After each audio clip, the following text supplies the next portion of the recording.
এটা আবার কেমন রেসিপি, আগে তো কখনো খাইনি। ঠিক এরকমই রিয়াকশন দিবে আপনার ফ্যামিলি যদি আপনি একবার হলেও এই রেসিপিটি বাসায় ট্রাই করেন। আজকের এপিসোডে আপনাদের সাথে একদম ভিন্ন স্বাদে দুটি দেশীয় রেসিপি শেয়ার করব। সো দেরি না করে চলেন শুরু করা যাক। Hello everyone, welcome to Anas simple life. কেমন আছেন আপনারা সবাই? আশা করি ভালো এবং সুস্থ আছেন। আজ সকাল থেকে ওয়েদারটা এত জোশ ছিল যে কি বলবো। মাকে নিয়ে ছাদ বাগানে চলে যাই ঢেঁড়স তোলার জন্য। আলহামদুলিল্লাহ এত ঢেঁড়সের ফলন হয়েছে এবার যে কি বলবো, প্রতিদিনই কিছু না কিছু ঢেঁড়স তুলি। আর এবার মা একটু বেশি করে ঢেঁড়সের গাছ লাগিয়েছে। আজকে আপনাদের সাথে এই ঢেঁড়সের রেসিপি শেয়ার করব একটু নতুন ভাবে। আগেও রেসিপি শেয়ার করেছি, বাট আজকের এই রেসিপিটা খাওয়ার পর আপনারা বলবেন যে ঢেঁড়সও এত মজা হয়। আর নিজ বাগানের সবজি তোলার মজা কি সেটা আর আপনাদের কি বলবো, যারা তুলে শুধু তারাই জানে। শুধু ঢেঁড়সই না, আজকে আপনাদের সাথে করলার পাতারও একটি নতুন রেসিপি শেয়ার করব। করলা তো আমরা খাই, বাট করলার পাতার যে একটা রেসিপি হয় সেটা অনেকের কাছে একটু অবাক করার মতো। সো আজকে এই দুটো নতুন রেসিপি আপনাদের সাথে এই এপিসোডে শেয়ার করতে যাচ্ছি। আমাদের প্রথম রেসিপি আমরা ঢেঁড়স দিয়ে শুরু করতে যাচ্ছি, যার জন্য আমরা গরম তেলে দিয়ে দিব পেঁয়াজ কুচি। এই পেঁয়াজগুলোকে আমরা বেরেস্তা করে নিব। আজকে প্রত্যেকটা আইটেমই ভাজার উপরই থাকবে। পেঁয়াজ বেরেস্তা হয়ে গেলে এদিকে আমি আলু গ্রেট করে রেখেছিলাম, এই আলুগুলোকে ভেজে নিব। স্বাদ মতো লবণ দিয়ে আলুগুলোকে লাল লাল করে ভেজে নিব। ভাজা হয়ে গেলে সে বেরেস্তার সাথে রেখে দিব।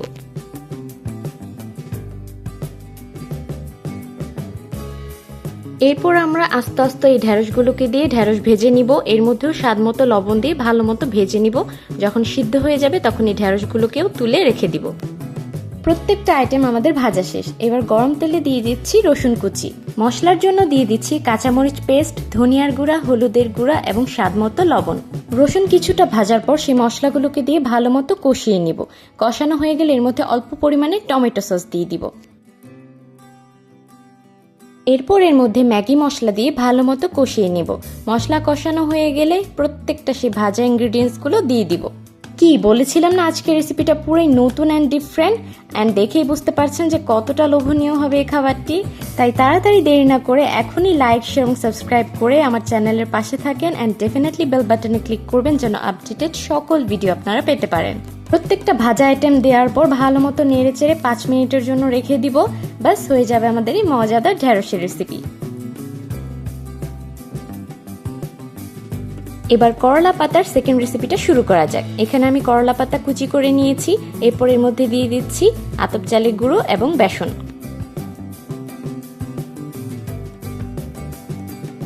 মশলার মধ্যে দিয়ে দিচ্ছি কাঁচামরিচ পেস্ট, হলুদের গুঁড়া।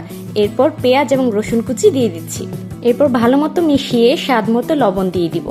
তারপর আবারও ভালো মতো মিশিয়ে অল্প অল্প করে পানি দিয়ে ভালো মতো মিশিয়ে নিব। বেশি একটা লিকুইড করা যাবে না, আবার বেশি ঘন করা যাবে না। ঠিক বড়া যেরকম হয় সেইভাবে একটু ঘনত্ব রাখতে হবে।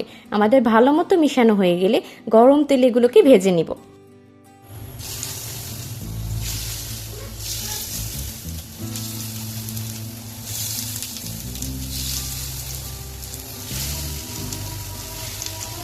প্রত্যেকটা বড়া লাল লাল করে ভেজে নিব। আর এই বড়াটা কিন্তু খুবই ক্রিস্পি হয় আর খেতেও দারুণ লাগে। একটু তেতো হয়, আর যাদের তেতো খুবই পছন্দ তাদের খুবই ভালো লাগবে। সো আজকে ছিল এই দুটোই রেসিপি, দেশীয় স্টাইলে, একদমই ডিফারেন্ট। আশা করি আপনাদের খুব ভালো লেগেছে। দেখা হবে আপনাদের সাথে নেক্সট এপিসোডে। বাই বাই বন্ধুরা।